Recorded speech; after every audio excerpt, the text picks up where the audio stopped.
Okay, so we have another action-packed and news-packed episode of TFL Talking Trucks. That's right. We've got some of the biggest news on this episode of the podcast that we've had in quite a while. Yeah, there's a new company being born. I'm a new owner of a new truck. I have some Buchanka loaf news and much more. Yeah, there's a ton going on in the truck industry. One of the big things that we're going to focus on today is Slate. That's where we're going to start out. This is a new manufacturer with a pretty interesting concept for a new truck. But before we get that kicked off, you've got something that you want to mention. Yeah, I have a shout out. A friend, my personal friend and friend of the show, Sean Holman and his daughter Marin, they were in an accident almost 2 weeks ago. And I just want to wish them a speedy recovery. Their Jeep rolled on the highway. It was a very serious accident.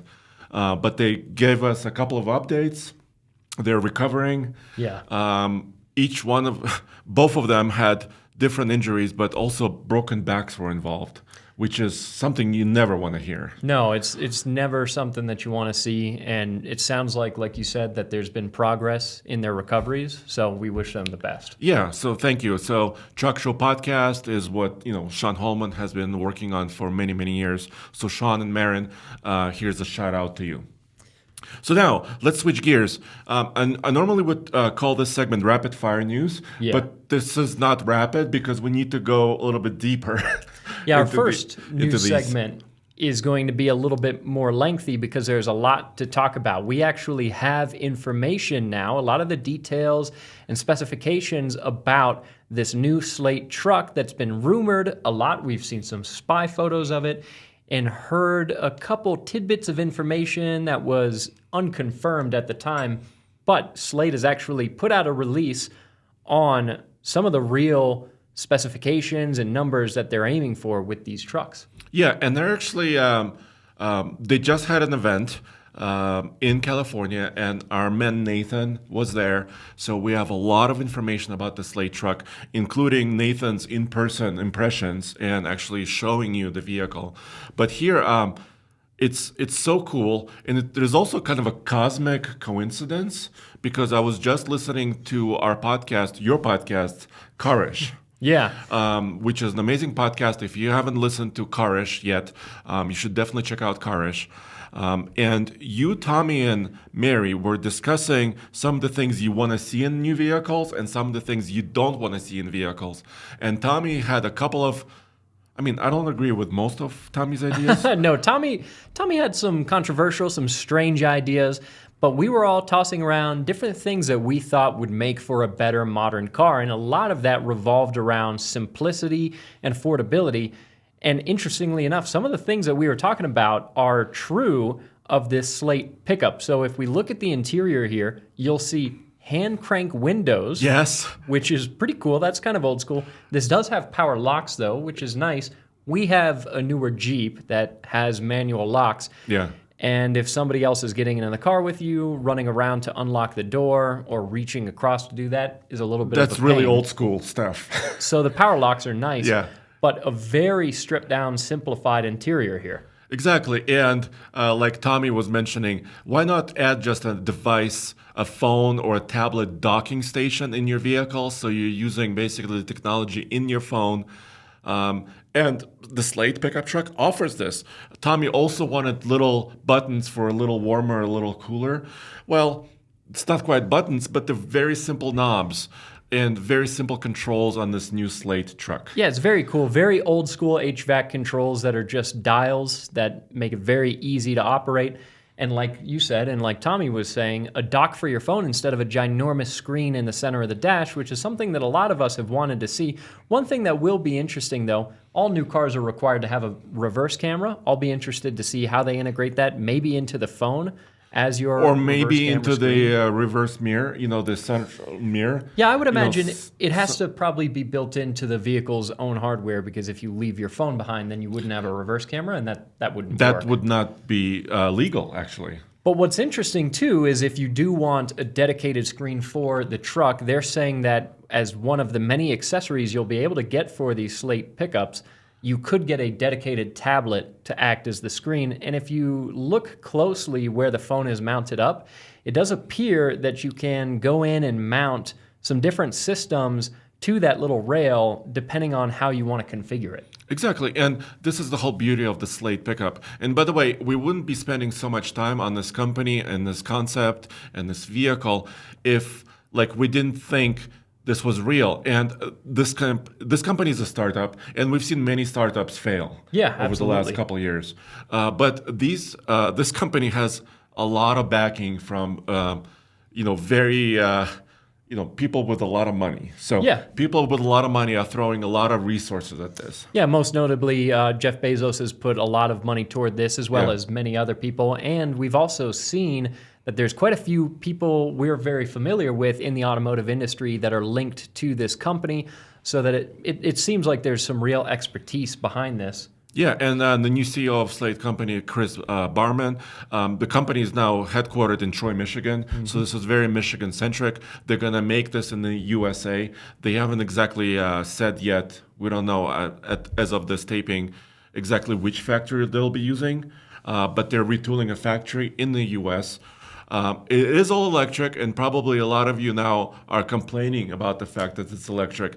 But I think it goes along with simplicity, right? Yeah. The whole concept of affordability. And they're saying with some federal incentives, I'm not sure which federal incentives they're talking about, that this could be a $20,000 starting price. Yeah, which would be pretty appealing. Now, we've got quite a few other specs on the truck. Initially, this is going to be a rear-wheel drive single electric motor vehicle. We would love it, because we live in Colorado, if some point down the line for a couple thousand extra, they choose to make a dual motor, four-wheel drive, all-wheel drive kind of setup, because that would be more useful to us here. But initially, it's going to be very simple, and they're targeting around 201 horsepower and 195 pound-feet of torque. There's also going to be two different battery size options when this launches. Exactly, and the driving range between 150 miles and about 240 miles of range. So this is not going to be your road trip vehicle that you're going to drive, from Los Angeles to New York City. This is not the purpose of this little pickup. I think the main purpose is use it as a commuter, use it as a simple vehicle around town, do some jobs with it. Maybe contractors can have these. You and I were estimating the bed size at closer to 6 feet, but they stated it's 5 feet long bed, but it's got more volume than a Maverick's bed. Yeah, and it's interesting too, and maybe in this picture you can tell a little bit more. It's a little difficult at times to get a feel for the actual size of this vehicle, but we know the wheelbase. This is a pretty compact machine. Yeah, so basically think of a Toyota RAV4. So this has a similar wheelbase to that. The wheelbase of this new Slate truck is about a foot shorter than a Maverick. Yeah. So this is a compact or a subcompact vehicle, not very huge, and the overall length of it is actually a little bit shorter than a RAV4. Yeah, so it's a little smaller than it appears in some pictures. We do also know a payload that they're targeting around 1,400 pounds, which would be pretty decent for a vehicle this size. We don't know yet, I believe, any information on towing. Actually, they did say it. Did they? But I don't want to say it. No? It's 1,000 pounds. Really? 1,000. Wow. That's much less than I would say. So really, this vehicle is not a traditional pickup in a sense. I mean, even the Ford Maverick can be configured to tow 4,000 pounds, right? So potentially, this little Slate truck, you probably would not be using it to tow anything. I mean, you could probably tow, a little jet ski, from here to there. But maybe a small U-Haul. Yeah, but that's probably it. That's probably all you're going to be towing. Well, it makes sense because it's not a very powerful vehicle. It doesn't have tons of range. It is targeting, again, mostly being an affordable option. They're saying the top speed on this even is going to be around 90 mile an hour. So it's not going to be particularly fast. It's not going to have tons of range. But the cool things about this truck lie in some other areas. If you look closely at the body panels, you'll see if you can zoom in, exposed hardware, which means that all of these panels should be pretty easy to swap out. Also steel wheels. And another interesting thing here is that these are only going to come in one paint finish. Exactly. As you buy it. And I think that's kind of where the affordability and simplicity comes from. When I showed this to our producer, Zach, some of these images, Zach immediately said, what happens if somebody walks up and steals your fender? Of course, that could be an issue. It is possible, yeah. It's possible. But I also remember when the new Bronco came out, the full-size new Bronco. And I remember we were showing how easy it is to remove a wheel flare because there's some tabs underneath it. You kind of click and remove. And we thought those would be stolen every single day.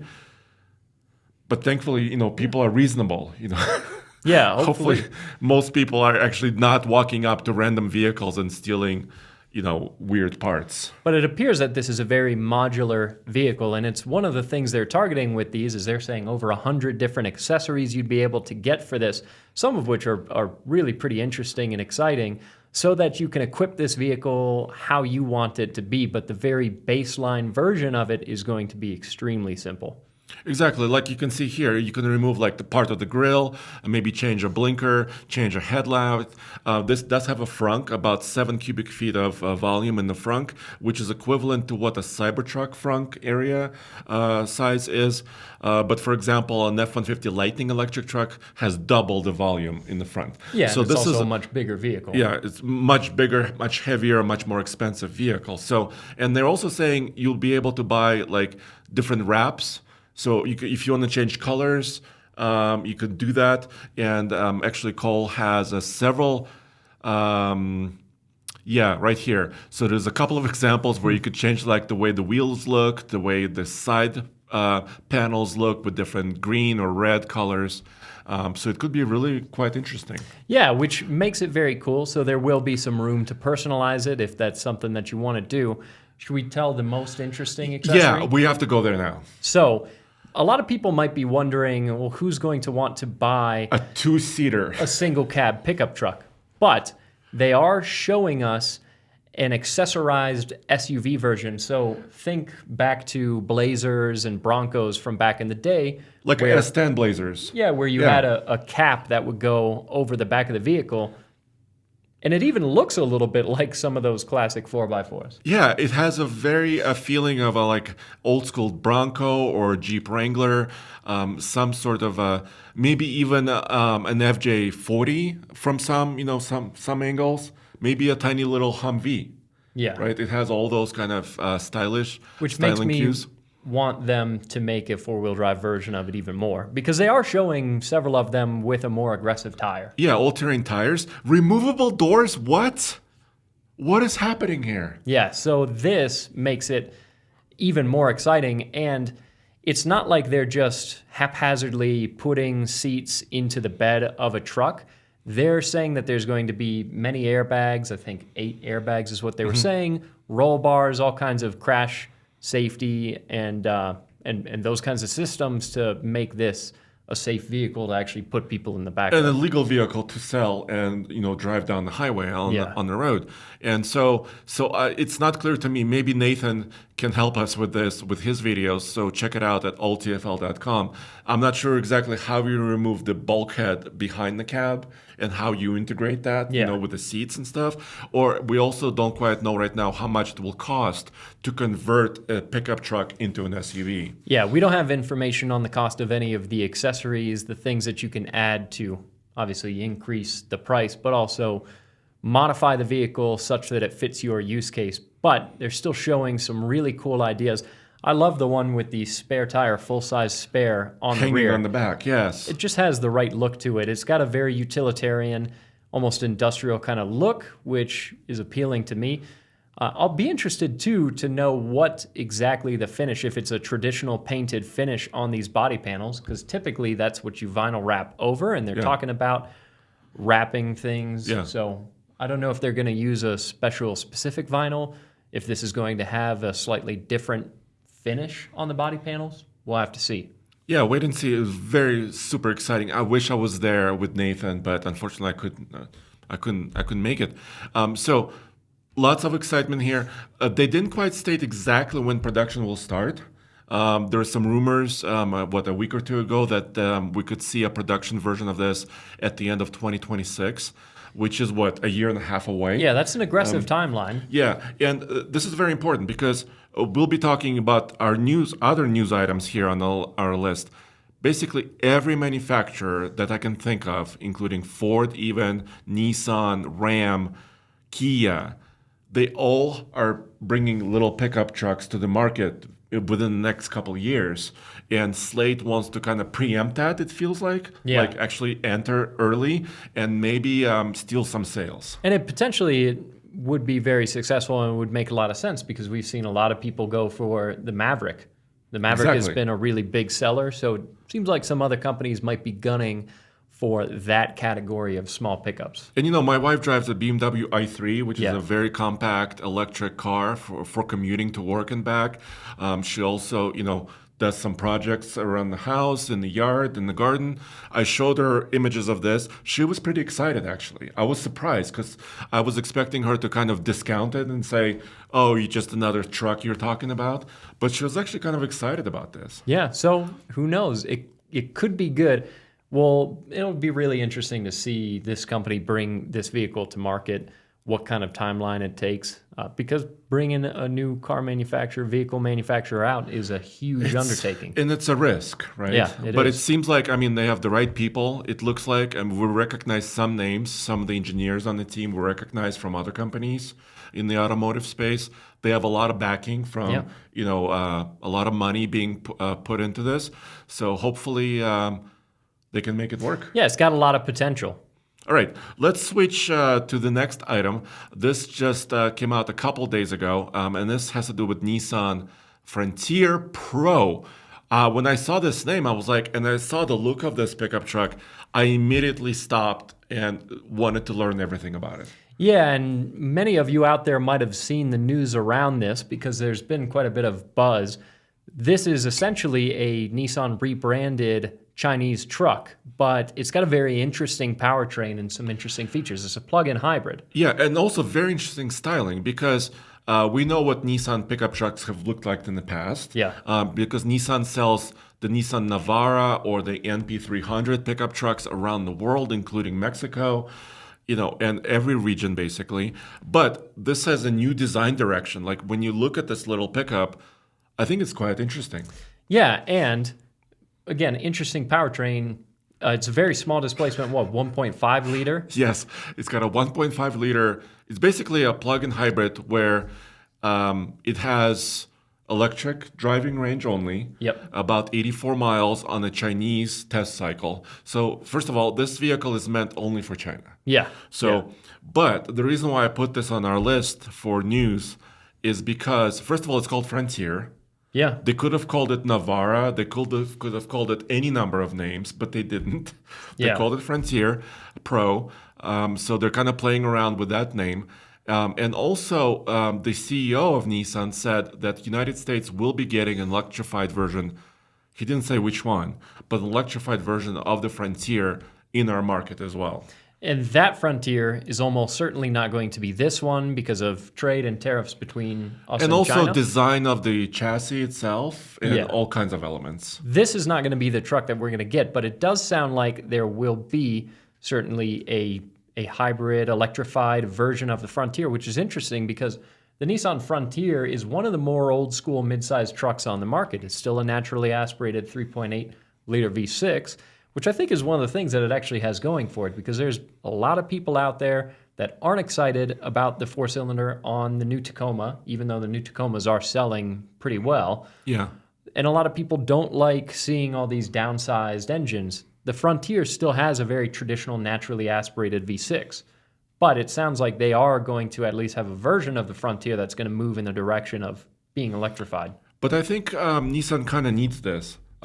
I'm not saying that Nissan should remove the V6 engine and kind of move away from it. Yeah. I think they need to add something to the equation, right? Yeah, it'd be nice if they had both. Yeah, nice to have both. Some people may not want any electrification. That's okay. They can choose the V6 Frontier. Some people are excited by this. Maybe they drive in a big city and maybe that city requires them to be, either quiet or all electric for some of their driving. This could be perfect for that. Well, and there's perks to a powertrain like this. Even this little 1.5 liter Chinese market truck has over 400 horsepower, over 500 pound-feet of torque. So there are perks of these. And like you said, over 80 miles of all-electric driving range, which is also a pretty nice, convenient thing to be able to have. And a power export feature. So this Chinese market Nissan Frontier Pro, they were talking about, if you want to, help your, maybe power your house in an emergency, or Right. power another vehicle, or power some tools, or your campsite, you could do all those things. Yeah, there's a as lot well. of flexibility with the powertrain, which is pretty cool. Yeah, so it's very exciting. What do you think about the styling? Are you kind of a fan? I know we haven't seen it in person, so it's kind of just images. Yeah, but it's got a lot of squared off lines. It's got a boxy, square jawed look to it in general. I don't think it's a bad looking truck. It's definitely a very modern, funky looking shape, but there's nothing, I think it's better looking than a Cybertruck, if I have to say so myself. No, it's definitely, I think, better looking than the Cybertruck, which is a triangle moving down the road. Yeah. But this is not a triangle, and I think it's traditional, and it's kind of fresh looking. I really like that. So now, next thing is Ram. So we recently tested the new Cummins heavy-duty truck, but now we have some extra news thanks to the CEO of Ram truck, which is Tim Kuniskis. Absolutely, and what they're talking about, and what Tim Kuniskis is talking about, is 25 announcements over the next 18 months. That's a lot of announcements. That's a lot. And again, this is probably also something that they would benefit from. Stellantis could use some excitement infused into their lineup, some vehicles that hopefully appealed to more people after the new Charger. Well, yeah, and especially with all this other news, the Slate being Yeah. an affordable option. So currently, Ram truck, they do not have any midsize or compact offering. Yeah, and Tim Kuniskis has gone on the record as saying that he wants a mid-sized truck, something that's affordable, that they need that to be competitive in the truck market, which is fair because it's a big category that they're kind of missing out on. Obviously, there is the Jeep Gladiator, but those aren't selling a ton now because they're aging a little bit, especially compared to a lot of the other mid-sized trucks that have been updated very recently in the last year or two. Exactly. So the image we have here is something I used some AI to generate what I thought the next Dakota could look like. And we're talking about a body and frame mid-size pickup truck that goes directly against the Frontiers and the Tacomas and the Rangers and the Colorados of the world. So this is just my image. This is not coming from Ram in any way. But let's talk about the announcements. So they said starting on about June 8th or early June and 18 months into the future, past June, 25 announcements. I mean, I'm not expecting 25 new vehicles. No, that would be next to impossible. That would be insanity. But I mean, some of those announcements could be additional trim levels or packages, maybe new colors. But I really hope that they announce a couple things. A new Dakota, Yeah. what it looks like soon. I know the Belvedere plant is kind of slated to build some of the mid-size trucks for them. I mean, they could change their plans still. But they're talking about 2027 timeframe for Yeah. some of this. But Slate is talking about 2026 timeframe. I know, which is why it seems like a pretty aggressive timeline Yeah. because it takes a long time to develop a brand new vehicle. But how long have we been talking about, is there going to be a new Dakota? I feel like a little bit of a broken record. Yes. We've said this many times and we've had our fingers crossed many We've times. AI'd images months ago. And I don't want to get my hopes up and your hopes up out there just to be disappointed again, but it really seems like there is a potential. Who knows, maybe they won't call it Dakota, although I think it would be a missed opportunity if they don't, because that's a name that people recognize and something that people have been wanting to see return for such a long time. So hopefully that's in the pipeline Yeah. for the next couple of years. And they also have an opportunity to do a compact offering too. They have the Rampage on sale in Brazil and some other markets, which is a kind of a unibody vehicle, very similar to maybe the Santa Maverick, Cruz. Santa Cruz, or Yeah. even Slate. So similar to that. So they could maybe rebrand it somehow, or maybe just leave it the Rampage.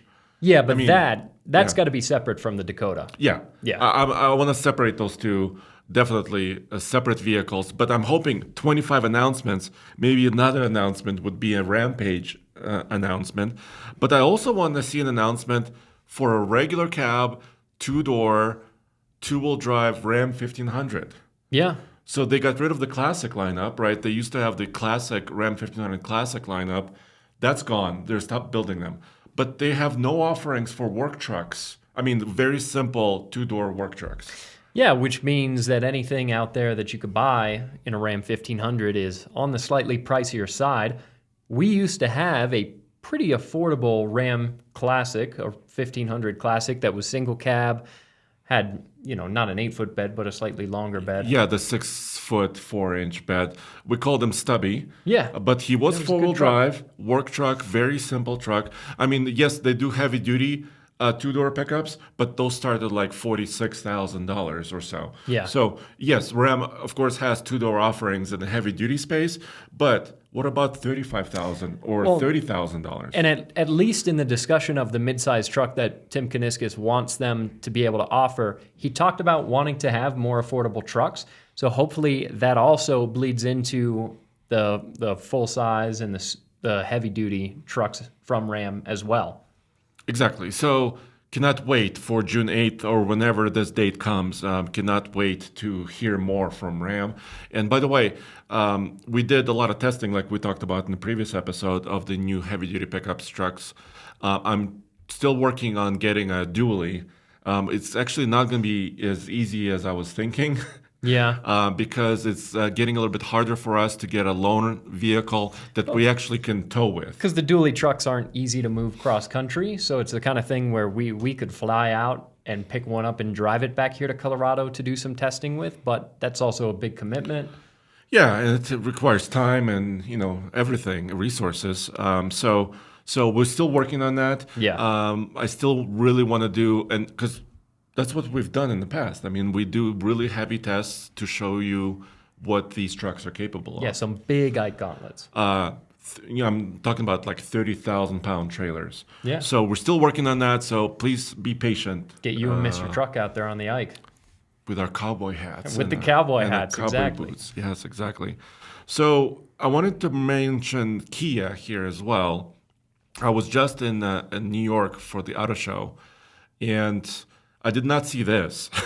No, I don't think anyone. So if you're watching this podcast, what we have on the screen is basically a commercial van chassis with the back chopped off that Kia showed, several months back? Yeah. As a little pickup truck.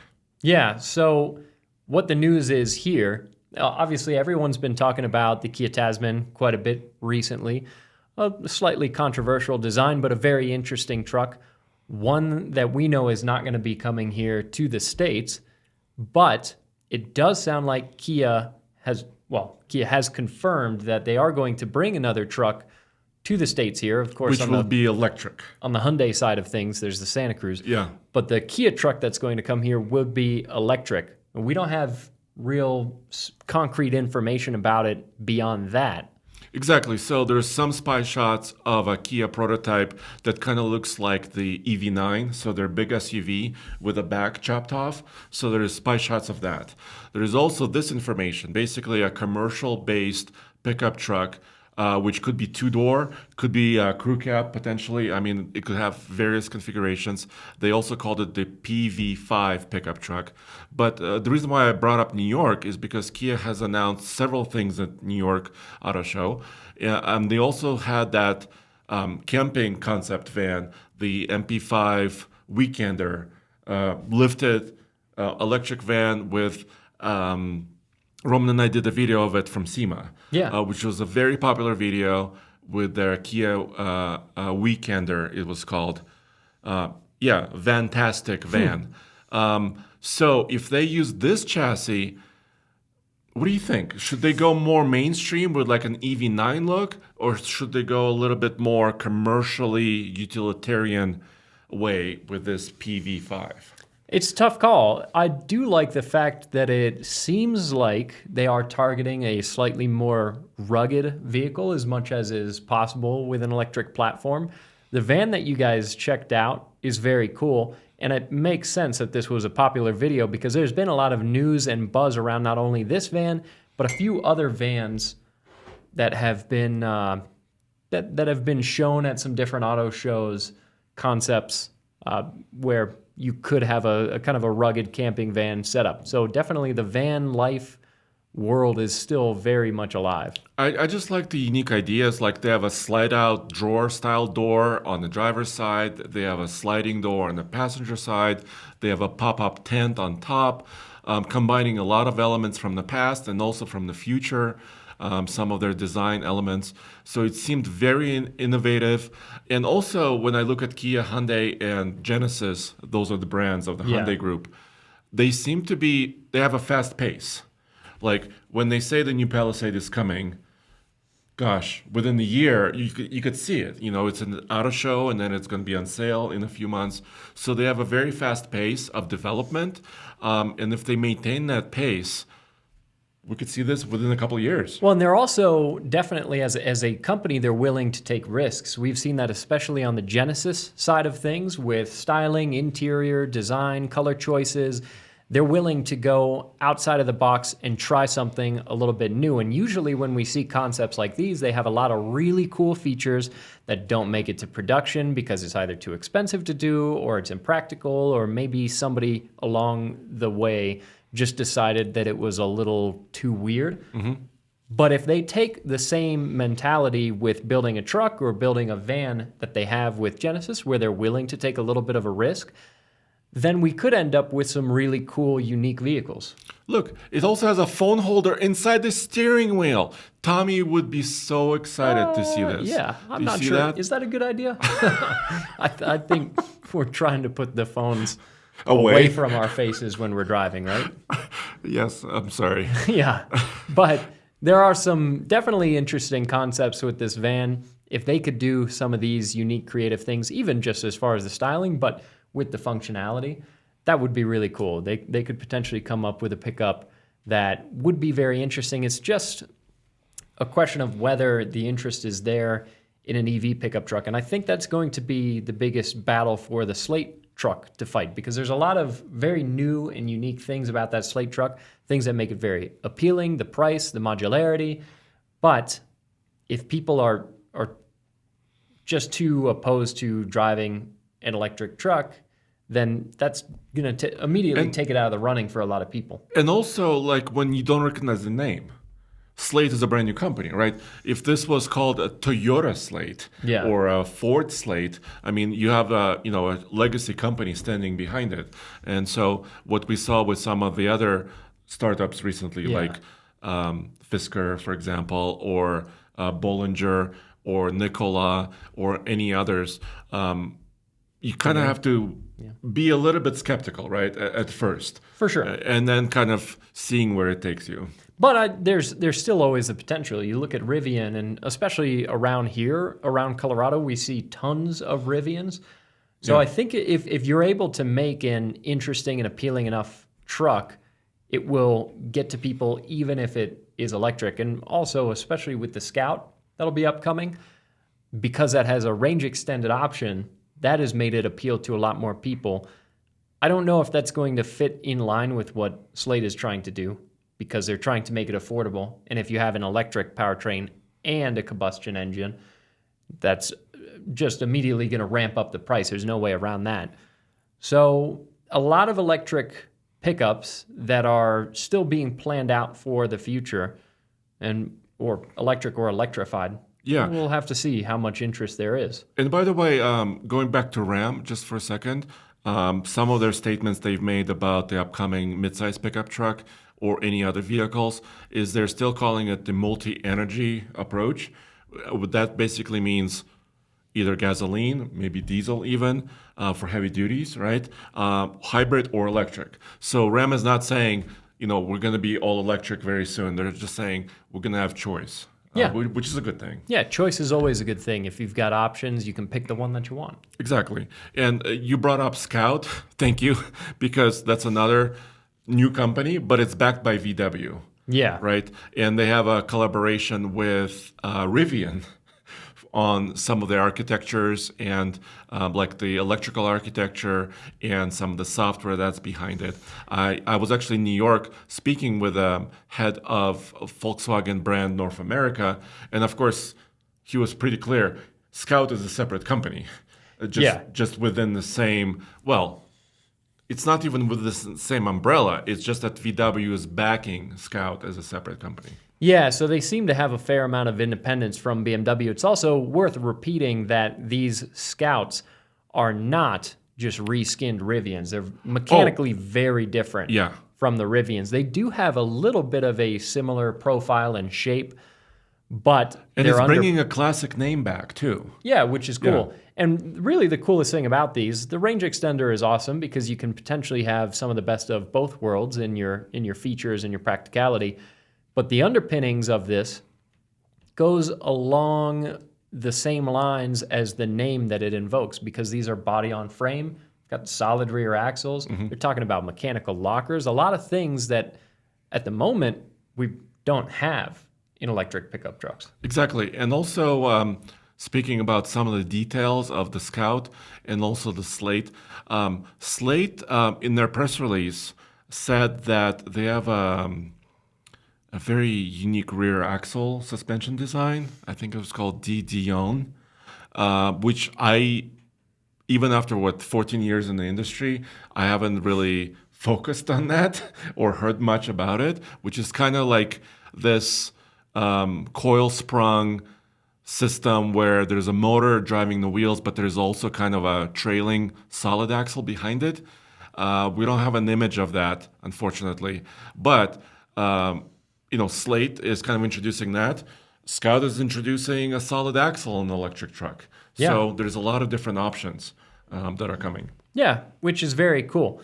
The Scout is one that especially we're really, really looking forward to, but the Slate truck is going to be interesting as well. I wouldn't be surprised. I would assume whenever we can that we'll put our names down for one of those, because that's something that we're going to need to test. Oh, I think they announced that the reservations are open. Yeah, and as little as $50. Yeah, $50 for a Slate, which is kind of interesting because most companies did $100 or $150 reservation. Basically, keep your place in line for a new pickup truck or vehicle. And Slate went with $50. It's an affordable truck. Yeah, but it could inflate some numbers. Like, let's say and I, I want to put my $50 in. I don't know about you, but and that's something we could do because it's a cost of, I don't know, a dinner. Yeah. But that may not mean that we want to buy it. So those numbers might be inflated. You know what I'm saying? Like a lot of people could jump in. Well, because that happens all the time. Yeah. Like Tesla announced that they had 1 million reservations for the Cybertruck. Well, they haven't sold 1 million trucks. No, not nearly. Nowhere close to that. I think they sold, 11,000 vehicles, Cybertrucks, in the first quarter of this year. So those numbers are not quite 1 million. Those numbers are very different. Yeah, absolutely. So there will probably be some claim at some point from Slate how many reservations they have. That'll obviously be taken with a grain of salt. Yeah, exactly. But still, it's a really interesting offering. All right. You've actually got some personal news as well. Speaking about van life, we talked a little bit about van life. So summer is just around the corner. And the first Cars and Coffee is coming up, locally here in early May. Was it 2nd of May or something? Yeah. I was denied insurance coverage on my van. Really? Why? Yeah. So I was working with Hagerty because I've worked with Hagerty before because my UAZ van, my Soviet van, is quite unique. And there's not tons of them here in the States. No, and Hagerty works with very unique vehicles like this. And so I've been kind of working with them because I canceled my insurance with them on my van a year or two ago because Dave and I were working on it. Yeah, and you're swapping a V8 into it and repowering it and doing a lot of work on it. So I didn't want to insure it. So I went back and they requested some images. And they told me that the interior was not good enough. That's a little rude. That's very rude. You need leather seats or something? What do they want? But I think there's something else going on, and this is probably my mistake.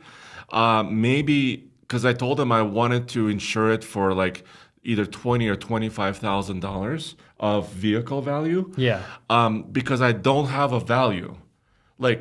There's no other V8 swapped. There's no comparable. There's no comp. Yeah. There's no comparable vehicles that you could look up. In the last month, how many V8 Buhankas were sold? Yeah. Which number is 0. So maybe they looked at that, and then maybe they looked at my unpainted interior, and maybe that was one of their excuses. They're like, we don't want to insure this. You got to church up your van to get it insured? I've never heard of it. Have you ever heard of this? No, that's a little strange, Andre. So I wanted to bring it up just here, but maybe I should come down on my value. Yeah. Maybe I should say, sorry. Maybe 25,000 is very optimistic. I don't know if anybody would ever purchase this van from me for that amount of money, but I guess I'll try again. Yeah. Huh. Well, interesting. And yeah. Yeah. Well, I hope that you get the van insured because, like you said, Cars and Coffee events are coming up. And if you're ever around Colorado, the Lafayette Cars and Coffee, a lot of us from the team end up at the Lafayette Cars and Coffee. Well, you live not far away from there. I live like a mile away from that Cars and Coffee. Uh-huh. Roman and Tommy go there a lot. You go there a lot. Our producer Zach goes there a lot. Yeah. So there's usually at least one of us at the Lafayette Exactly. Colorado Cars and and you Coffee. might be able to see a V8 Buhanka there. You very well may. As well. So I was really bummed, and I was also kind of shocked by what I was hearing and doing here with my van. So I just wanted to bring it up because it was just shocking to me. But on the plus side, yes, if you can't bring the van to Cars and Coffee, there is something else that you just bought, and the video hasn't gone up yet, so we won't spoil everything. But there's another vehicle that you could bring to Cars and Coffee. Exactly, and we won't be able to show you an image in this particular video version of the podcast, but you will see this weekend. Yeah. When this episode publishes of our podcast. I bought a fire truck. Yeah, and I'm gonna call him a fire truck. Yeah, and it's big. It's 4-wheel drive. It's got pumpkins on the axles that are as 3 times the size of your head. Yes, so it's I think we could say it. It's a Ford F600. Yep. It's a 1976 model. So we were looking around auctions because we're working on a video series coming up, which is a different story. But we've been looking at auctions, including Peak Auto Auction, which they have actually many different sub-auctions and in different areas around the country. And we saw this popped up in the mountains. Basically, a tow truck company had several vehicles that they wanted to sell. And this 76 4x4 F600 popped up. And it had a reserve, so I wasn't sure what the reserve was on it. And then I was showing some of the images to our producer, Cole, and he noticed Mount Bachelor logo on the door. So this truck was probably either originally a fire truck near the ski area in Oregon, or it was also, there's also information that it was a fueling truck.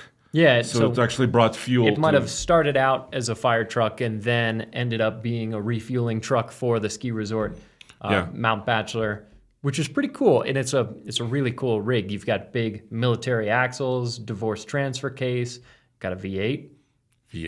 Gas V8 engine, a 5-speed manual. Yeah. Yes. And it's in pretty good shape. A Slate truck should have a manual. It doesn't have it. For the electric motor? Yeah, it's a single speed electric motor. Yeah, single speed. Yeah. So that's coming up. So we have a video coming out very, very soon. So please wait another day if you're listening to this immediately when this podcast airs. Or if you're listening later, just check out oldtfl.com. You'll be able to see that there, or tfltruck.com. And a lot of people have asked me, including my wife, why I bought this. Well, you've been scheming with David a little bit on what you might be able to do with the truck. Well, but the price was right. It was $3,000. David is amazing. There's a picture, the freeze frame of him right there. In the Buhanka. In the Buhanka van. So he's an amazing dude, but he's kind of dangerous to talk to when you talk about projects. Comes up with a lot of ideas. He has a lot of ideas, and he just says things like, oh, I have an extra Cummins laying around. Yeah, we could put that in the truck. Yeah, he says stuff like that. Yeah, we could build a camper on the back of it. I think it would be cool. So it's a tough call because mechanically the truck is very original. Yeah, and actually, I reached out to our local Ford dealer because I kind of wanted to see how original is this truck, or has it been like changed over its lifetime? And they couldn't help me because it's a little bit too old. Yeah, they didn't have 1976. information. Yeah, they didn't have enough information about it. But I reached out to Ford Corporate because we do have contacts, with the PR departments across the industry. And actually, Ford Corporate told me that they got back to me right away, and they said they're looking into it.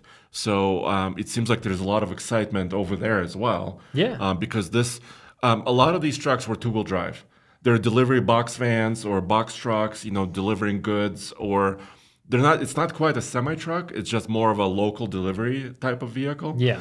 But to find one with military axles and this configuration with a 5-speed and a PTO, there's a power takeoff unit on the transmission as well. Yeah. When it's and the final drive ratio on it is like a 680. Those are the axle ratios. Yeah. Yeah, which is I've never heard of. I don't know if you have. That's up there. No, my dad, I learned how to drive, one of the vehicles I learned how to drive on at our family's farm when I was growing up was a Dodge M37. It was a military version of the old Power Wagon. Yeah. And I want to say that those axles were like a 580. Yeah, that's... Because that was a gas straight six that had next to no power. Yeah. So like in a heavy duty truck, sometimes you can hear like a 410 or 430 to 1 rear axle ratio. That's fairly common. To hear like a 530, it would be like a rock crawler, right? For example, Jeep offers some of the options for like a 530 axle.